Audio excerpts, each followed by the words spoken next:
kosong sih? Tante Tifa, skripnya mana? Iya tante, kok hari ini belum ada skrip buat kita? Hah? Kalau kamu nggak nulis skrip, kita nggak bisa mulai syuting video dong, Tifa.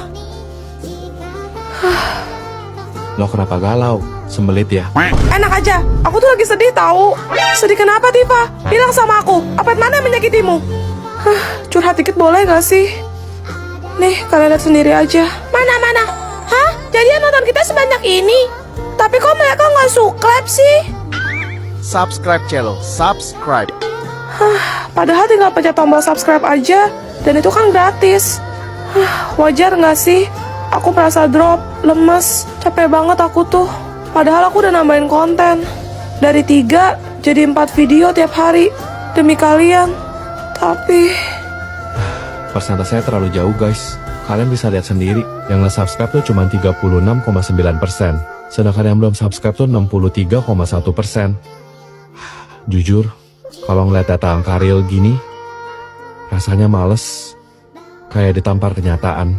Waduh guys, please subscribe. Bisa gawat kalau autor kita nggak nulis skrip, karena kita nggak akan bisa ngonten kalau autor kita mau bekerja guys. iya guys, ayo subscribe supaya autor kita semangat lagi. Ayo, klik tombol subscribe guys. Dan jangan lupa nyalain lonceng buat notifikasi video terbaru juga. Jangan lupa. Kayaknya enak, bagi dong Celo. Hah? Udah habis Lova. Ya, kalau enggak kamu minta duit aja ke mama kamu, nanti Celo temenin kamu jajan di warung. Oke. Ma, Kenapa? via Lova boleh minta duit nggak? Buat apa? Mau jajan? Gak ada. Jajan mulu, ntar gak bisa makan nasi, bilangnya kenyang. Gak berhasil Celo. Kamu salah kalau kayak gitu caranya Lova. Sini cara ajalin. Tante Tifa, mama cari tante nih. Hai. Ya ampun Juliet, pas banget lo datang, gue mau cerita. Aku juga mau curhat nih Tifa. Lo duluan deh, pasti gara-gara snow lagi kan? Emangnya tuh cowokku kasur sak paling ngeluakin rasanya. Sabar Tifa, sabar. Kalau kamu kenapa? Itu loh Juliet, katanya kemarin si Mimi pulang malam. Terus gosipnya dia dianterin pakai mobil plat pejabat gitu. Serius Mi apa? Jangan-jangan si Mimi jadi aneh-aneh gayung Opepin. Sekarang Lova, Ma minta duit dong. Nih, makanya penasaran kan apa DBU ya? Soalnya tuh dia ngutang sama Luna juga belum dibayar-bayar tahu. Hah? Itu bukan dari lebaran 2 tahun yang lalu ya? Belum lunas-lunas itu. Oh, Ma, sana-sana ganggu aja. Gue juga gak habis pikir loh Juliet, kok bisa sih dia kayak gitu, heran. yes asik. Nanti kita bagi 2 ya Celo. Misi sukses. Seperti biasa tiap malam Jumat gue bakal ngundang tamu ke studio buat ceritain kisah misteri dari seluruh dunia. Selamat malam Celo. Malam Ceh. Silahkan. Cece tahu nggak? Kita bisa pergi ke dunia lain naik lift loh. Hah? Gimana caranya tuh? Pastiin gedungnya minimal 10 lantai dan kamu harus sendirian di dalam lift. Lakukan ini di antara jam 2 sampai jam 4 pagi. Pertama pencet lantai 4. Kalau udah sampai dan pintunya kebuka, jangan turun. Biarin nanti nutup sendiri.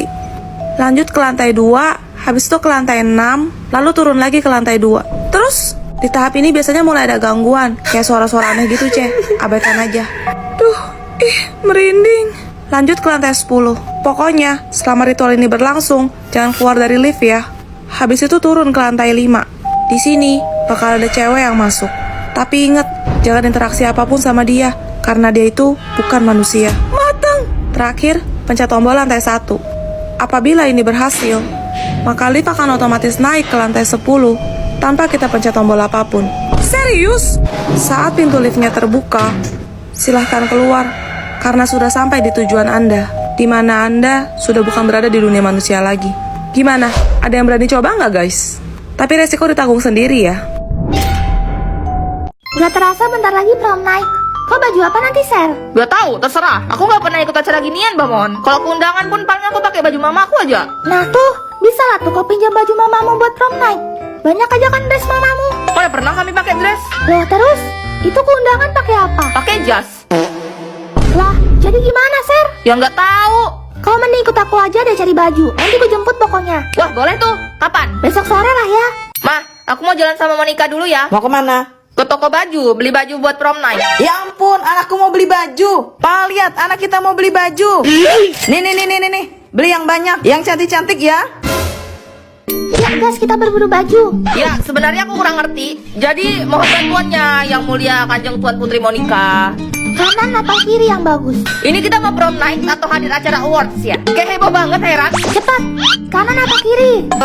Kayaknya kanan sih. Enggak, kiri yang bagus. Kalau gitu kok ngapain tanya aku, Mon? Nah, ini bagus buat kau. Mon, ini harga baju kenapa seharga HP, Mon? Aku pindah toko lah ya. Aku biasa lihat harga baju yang 100.003, Mon. Lah di sini 100.000 baru dapat kasihnya aja. Ini tokoku khusus untuk kau, ku kasih diskon 90%. Toko bapakmu kan? Kalau udah diwarisin kan jadi punyaku. Mon, ini sampai kapan ya? Asli ini nyawaku udah sisa dikit nih, Mon. Bentar, ini aja lah kau pakai share. Bagus feminim-feminim gitu. Jangan, Bah. Kau nih udah dibilang aku kalau duduk tuh agak abstrak. Kalau bisa yang pakai celana, Bah. Susah tahu berok begitu, riwah. Makanya kalau duduk tuh duduk, jangan jungkir balik lompat kayang, jadi susah pilih baju. Udah lah, aku ini aja. Mana coba lihat. Oh, kau gabungin dua baju ya? Wah, boleh juga. Kalau sepatu udah ada kah? Kau biasa pakai sepatu heels nggak? Aku kan udah biasa main engrang tuh. Heels sama engrang juga masih tinggian engrang. Berarti gampang aja batu pakai heels kan? Assalamualaikum, Papi. Jidat lu, Papi. Ini kotak-kotak jualan jangkrik, Om. Enggak, ini kotak amal, Dek. Ya iyalah, jangkrik. Ih, kok kasar betul. Berapaan ini harga jangkriknya, Om? Oh, ini satu bijinya 300.000. Adakah jangkrik 300.000? Mahalnya juga, Bah. Iya, ini jangkrik Anggora, Dek. Ini yang Anggora boleh diintip-intip dulu nggak? Waduh, ini jangkrik apa curut, Om? Mau buat apa emangnya? Buat hadiah ultah teman. Bagus ini, bagus, betul. Ini aja cocok, beli ini aja. Jangan tau, Mon. Kan Mukhtar suka suaranya buat healing. Kalau segede itu nanti suaranya ngalah-ngalahin speaker hajatan tangga, bukannya healing malah gundeng. Kalau gitu yang Anggora aja deh, Om, satu. Mukhtar, ini hadiahku sama Serena ya. Jangan dibuka di sini, takut isinya kabur. Oke, teman-teman, sebelum kita makan-makan, kita ucapin Mukhtar dulu yuk. Ayo. Potong hutangnya, ambil kadonya, berarti yang ngasih sekarang juga.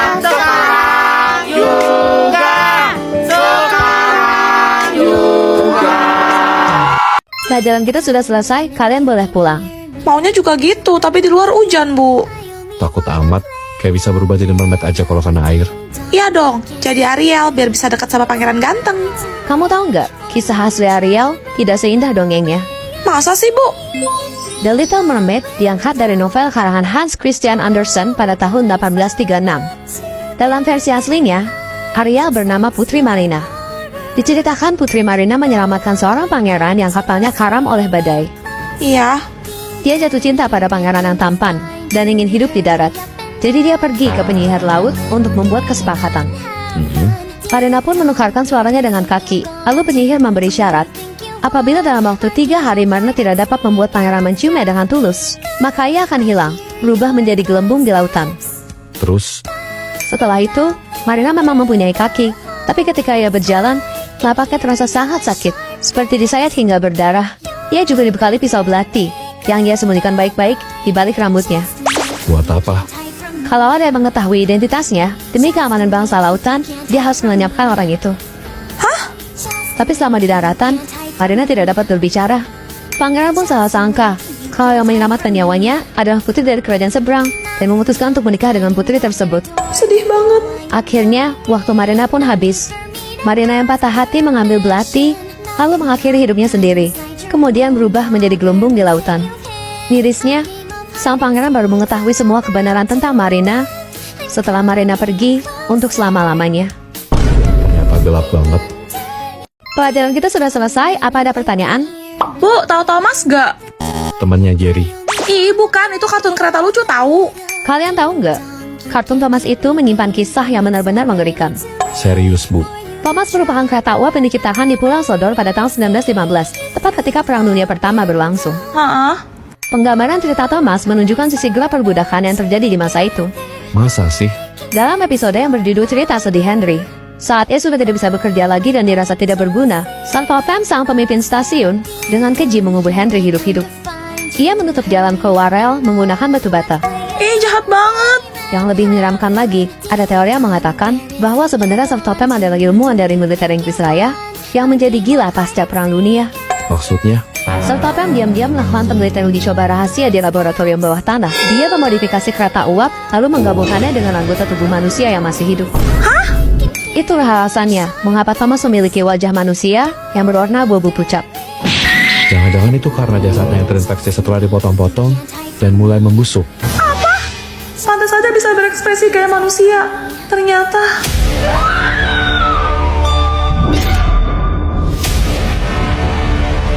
Males banget deh, malam minggu tuh biasanya Mimin nongkrong di warung kopi sama cowok-cowok. Malah kerja kelompok bareng cewek-cewek.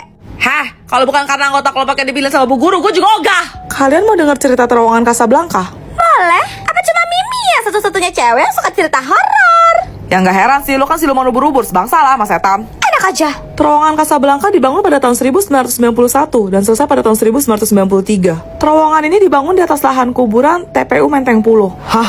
Bejir, belum apa-apa udah serem aja. Konon katanya, dulu ada seorang gadis yang diperkaos ramai-ramai hingga menghembuskan nafas terakhirnya.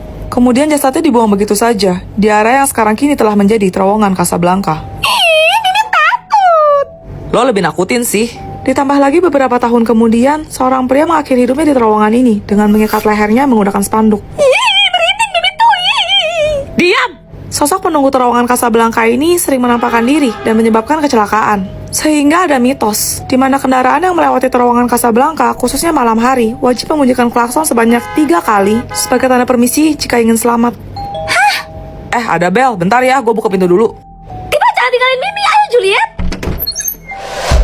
Sorry ya guys, aku telat. Tadi ban motor bapak aku bocor di jalan pas masuk terowongan.